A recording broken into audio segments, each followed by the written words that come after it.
Hello everyone, I hope you all are fit and fine. আজকের ভিডিওতে আমি একটা ভীষণই কমন কনসেপ্ট তোমাদের সাথে শেয়ার করব, যে কনসেপ্টটা তোমরা একটু আধটু সবাই জানো। আর আমি তোমাদের সাথে শেয়ার করার পরে তোমরা একটা ক্লিয়ারিটি পেয়ে যাবে, আর আমার সাথে প্র্যাকটিস করার পরে তোমরা খুব ইজিলি সেটা ডে টু ডে লাইফে ইউজও করতে পারবে। তাহলে কনসেপ্টটা কি সেটা জেনে নাও। কনসেপ্টটা হচ্ছে দিস আর দিজ আর দ্যাট আর দোজ। এই ওয়ার্ডসগুলো তোমরা অনেকবার শুনেছো। মনে রাখবে, দিস আর দ্যাট এরা দুটোই সিঙ্গুলার নাউনের জন্য ইউজ হয়। মানে যখন কোনো একটা জিনিস বোঝাচ্ছি তখন দিস বা দ্যাট ইউজ হয়। তাহলে দিসের সময় একটা জিনিস থাকলে আমি দিসও ইউজ করতে পারি, একটা জিনিস থাকলে আমি দ্যাটও ইউজ করতে পারি। তাহলে আমি দিস বা দ্যাট ইউজ করব কেন? কারণ যদি আমার কাছে কোনো একটা ব্যক্তি, বস্তু বা কোনো কাছের কোনো জায়গার কথা বলি তখন আমি দিস ব্যবহার করব।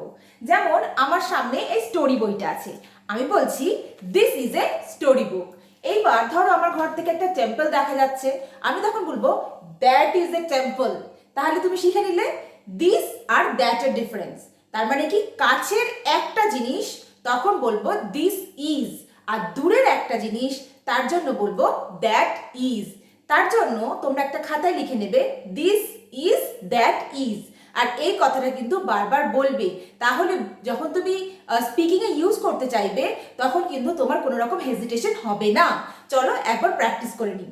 This is, that is.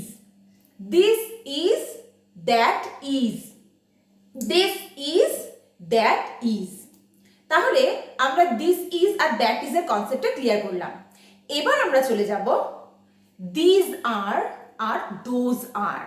তুমি আমার কথা থেকে বুঝতে পারছো যে দিজের সাথেও আমরা আর ইউজ করি এবং দোজের সাথেও আমরা আর ইউজ করি। কেন? কারণ দিজ হচ্ছে সামনে একের বেশি ব্যক্তি বা বস্তু যদি থাকে তখন আমরা দিজ আর কথাটা ব্যবহার করি। আর যদি দূরে একের বেশি ব্যক্তি বা বস্তু থাকছে তখন আমরা দোজ আর এর ব্যবহার করি। দিজ এর স্পেলিং THEAC আর দোজ এর স্পেলিং THOACE। তাহলে ধরো আমার সামনে কিছু বই রয়েছে, তাহলে আমি কি বলবো? These R story books. ধরো এই বইগুলো একটু দূরে দূরে থাকতো আর আমি হাতটা দূর দিয়ে দেখাতাম যে দেখো ওইগুলো হচ্ছে স্টোরি বুকস, তাই কি বলতাম? Those are story books. Sorry. এইবার দেখো আমার হাতের কাছে কতগুলো পেন্সিল রয়েছে, তাই আমি কি বলছি?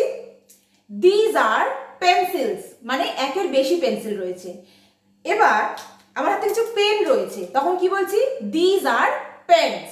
সেই রকমই যদি দূরে অনেকগুলো বাচ্চা দাঁড়িয়ে রয়েছে বা কিছু মাঠে খেলোয়াড়রা খেলছে, তখন যদি তুমি বলতে চাও যে দেখো ওরা খেলোয়াড়, তাই কি বলবে?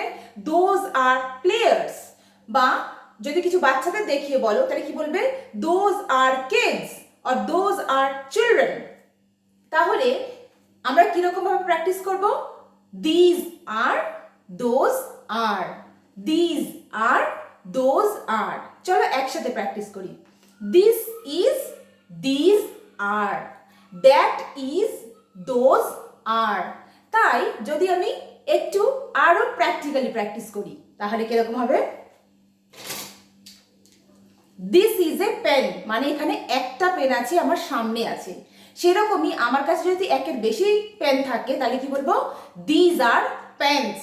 সেই রকমই আমি যদি আমার সামনে একটা পেন্সিল থাকে আমি বলছি দিস ইজ আ পেন্সিল। আর যদি আমি একের বেশি পেন্সিলকে বোঝাতে চাই আমার সামনে রয়েছে তখন কি বলবো? These R pencils. সেই রকমই ধরো দূরে যদি আমি দেখাচ্ছি একটা ছেলে, দ্যাট ইজ এ বয়। আর যদি বলি অনেকগুলো ওখানে ছেলে রয়েছে তাহলে কি বলবো? Those are boys. সেরকম ধরো আমি এখান থেকে একটা বিল্ডিং দেখাচ্ছি, আমি বলছি দ্যাট ইজ আ বিল্ডিং। এবার যদি আমার সামনে অনেকগুলো বিল্ডিং আমি কাউকে দেখাতে চাই তখন আমি কি বলবো? Those are buildings. তাহলে তোমরা যদি এই কনসেপ্টটা একটুও বুঝে থাকো তাহলে কিন্তু আমাকে কমেন্ট সেকশনে জানিও। আর আমি যেরকম প্রমিস করেছিলাম যে তোমাদের কিন্তু প্রত্যেকটা কনসেপ্ট আমি প্র্যাকটিস করাবো, তাই আমি কয়েকটা সেন্টেন্স এখন তোমাদের সাথে বলবো। তোমরা যদি আমার সাথে প্র্যাকটিস করো খুব ইজিলি কিন্তু তোমরা তোমাদের বাচ্চাদের সাথে এই কথাটা বলতে, এই কথাগুলো ইউজ করতে পারবে। আর আমি ডেসক্রিপশনে কয়েকটা সেন্টেন্সও এই টপিক রিলেটেড দিয়ে দেবো যাতে তোমাদের পড়তে সুবিধা হয়। নাও শুরু করি practice. This is a book, these are books. That is a boy, those are boys. This is a girl, these are girls. That is a player, those are players.